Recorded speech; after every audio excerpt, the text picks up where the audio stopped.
Hi, I'm Jennette, and I have written a book called Boss Cuddles versus Don Fifi with the assistance of my kids. We have a scenery set up for us to help with visuals, and we are going to be reading Chapter 7.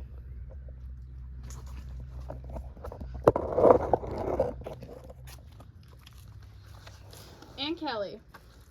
Species, human. Age, 26. Occupation, cat servant. The parking lot at the park had already started gathering a few gawkers, from early morning runners, walkers, to some of my neighbors.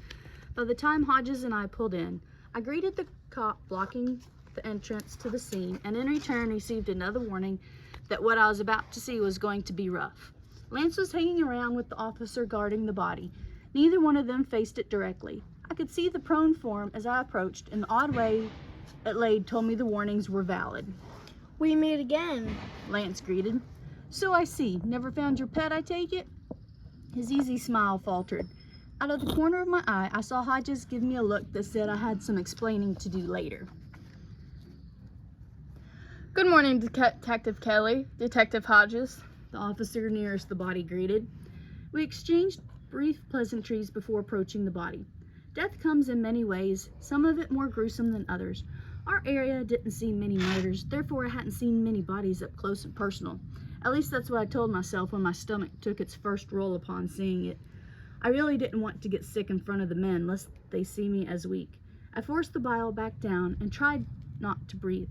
I didn't dare look at the others either, lest they see the green pallor to my skin. It was evident it was a man, as he was sprawled out in nothing but a pair of boxers. The cause of death, or what appeared to be, wouldn't have been so ugly alone. It was the state of the body that made it more horrifying. The bullet hole to the head was clean. It appeared his hands were restrained behind his back. The left side of his body, however, had already attracted some of the swamp creatures, as he had several chunks of flesh torn from his side. Shallow breathing. I forced myself to get close. My initial guess was an alligator had been nearby when either the body had been dropped or when the murder had occurred. After the excitement had died down, it came up for a bite to eat. I couldn't focus on the body for long. Examining the area around it sounded like a good idea. The area wasn't yielding much, but just when I was about to resign myself to look at the body again, there in the hard dirt was a footprint. I bent down and looked at it closer. "Mr. Nolan, can I see the bottom of your shoe, please?" I asked, walking away from the body and using the opportunity to take a few cleansing breaths. He hesitated at first, but then obeyed. The footprint didn't match. I'd have to make a mold and send it to forensics. It could be something, or it could be nothing more than an idle trail goer. "See, it wasn't me, and call me Lance." He smiled again. The smile probably got him out of more trouble than I cared to think, but I could see how it would attract the women.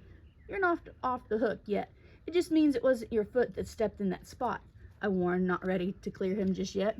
"Tell you what, after you clear me from your list of suspects, why don't you let me buy you a coffee or sometime?" I tried to hide my surprise, but the way the corners of his mouth turned up, I knew I hadn't hidden it well. I turned back to the body, as it seemed the easier problem to deal with. The coroner, Millie Jones, walked up, just missing the little interaction I'd had with Lance. I watched her give him a thorough assessment from the corner of my eye. I wanted to warn her against him, but warn her against what? He was a suspect, but my gut was telling me he wasn't guilty. If that wasn't enough, he seemed like the womanizer type, and it wasn't just because he'd smiled at me and made me feel. What did it make me feel? No, maybe that was a train of thought I didn't want to venture down at the moment. Millie assessed the body and put the time of death between midnight and 2 a.m. The initial assumption and cause of death, bullet to the head, execution style, just as I'd predicted. After the body was bagged and on its way out, Hodges said, "I can finish searching the area if you want to go talk to our guy that called in." I wanted to argue. I wanted to make Lance sit there and stew for as long as I could put it off.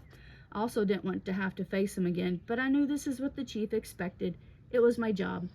Taking a small notebook from my pocket, I was ready to begin the interview. "Mr. Nolan," I said, approaching where he lingered on the side of the trail.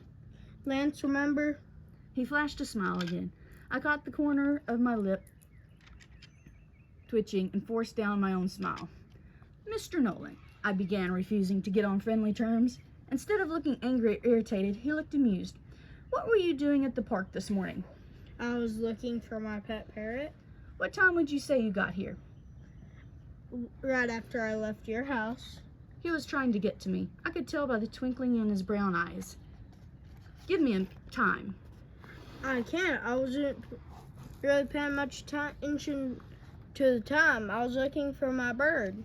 What were you doing between the hours of 10 p.m. and 4 a.m. last night? I opened up the timing to throw a bigger net, also to see if he'd confessed to having a woman in his life. All right, I know it wasn't very professional, but I was even going to consider taking up his offer on coffee. I needed to know. Wait, was I really considering going on a date? Bad idea, girl. Bad idea. Think about your career. He's a suspect, for Pete's sake. He thought about it for a moment. Well, let's see. After I brought in one of my bounties last night, I went home, cleaned up my gun, sharpened my knives, put on my mask, and went vigilant hunting. You know, that's my side job, right? Vigilante. They call me the Dark Terror. I hunted up a few guys, killed them, threw them around the city, including this one, so I had an excuse to meet you. Then I went home, cleaned up and came by your house so I could get in some brownie points before you started finding all my bodies. Here's the funny thing about that story. I don't believe a word of it. So let me tell you how this works. You either give me your story, the real one, here, or you can take a trip down to the station and we'll do it there. You know, the enclosed room, the mirrors, recordings, the works. Now, would you like to try again or do it the hard way? I don't know. The hard way sounds fun. He winked. He had some nerve to wink. And for some traitorous reason, my body responded. But since you seem to be in a bad mood today, I'll tell you now. I brought in a bounty to the station somewhere between 9 and 10 last night. After that, I stopped by the dollar store and grabbed some snacks and coffee. Went home, watched a little TV, crashed, got up around 6 this morning like I do every day to do my workout. Noticed my parrot was gone, and I've been searching for him ever since. I wrote down a bullet point timeline.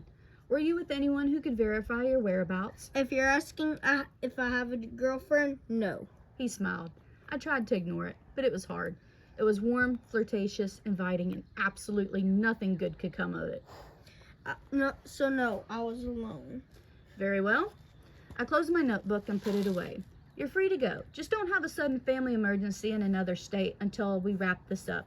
I'll be in touch. In the meantime, if you think of anything at all, it could be important, give me a call. I reached into my pocket and pulled out my own business card with the department's logo on it.